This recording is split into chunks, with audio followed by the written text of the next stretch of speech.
Hi hello എല്ലാവർക്കും Shanas kitchen മാജിക്കിലേക്ക് സ്വാഗതം. ഇന്ന് നമുക്ക് നല്ല സൂപ്പർ ടേസ്റ്റിൽ നല്ല മൊരിഞ്ഞ ഉഴുന്നുവട, നല്ല സോഫ്റ്റ് ആയിട്ടുള്ള ഉഴുന്നുവട തയ്യാറാക്കാം കേട്ടോ.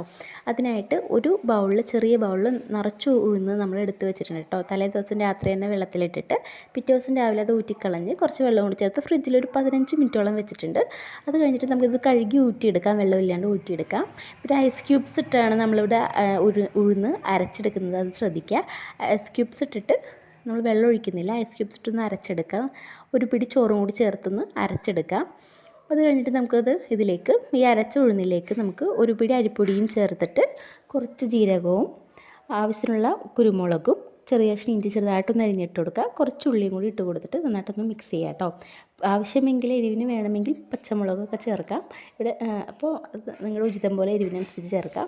നന്നായിട്ടൊന്ന് മിക്സ് ചെയ്യുക. ആവശ്യത്തിന് ഉപ്പ് കൂടി ചേർത്തിട്ട് നന്നായിട്ടൊന്ന് മിക്സ് ചെയ്തതിന് ശേഷം നമുക്കിത് ഉഴുന്നുവടയൊക്കെ തയ്യാറാക്കാം. അതിനായിട്ട് നമ്മൾ ഒരു ഗ്ലാസ് എടുക്കുക, അതിൻ്റെ മുകളിലേക്ക് ഒരു കവർ എടുത്തിട്ട് ഒന്ന് ചുറ്റിയെടുക്കുക കേട്ടോ.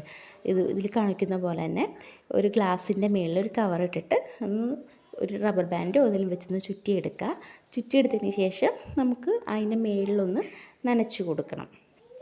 ഈ ഉഴുന്ന് ഇതിൽ ഒട്ടിപ്പിടിക്കാതിരിക്കാൻ വേണ്ടിയിട്ട് ഒന്ന് നനച്ച് കൊടുത്തതിന് ശേഷം ഇതിൻ്റെ മുകളിലേക്ക് ഓരോ സ്പൂണായിട്ട് ഉഴുന്ന് നമുക്ക് അരച്ച് വെച്ചിട്ടുള്ള മാവ് നമുക്ക് ഇതിലേക്ക് ഇട്ട് കൊടുക്കാം. ഇട്ട് കൊടുത്തിട്ട് നടുക്ക് ചെറിയൊരു ഹോൾ ഉണ്ടാക്കിയിട്ട് നമുക്ക് നന്നായിട്ട് തിളച്ചിട്ടുള്ള എണ്ണയിൽ തീ ഇങ്ങനെ കുറച്ച് വെച്ചിട്ട് നമുക്ക് ഓരോന്നായിട്ട് ഇതുപോലെ ഇട്ട് കൊടുക്കാവുന്ന കേട്ടോ.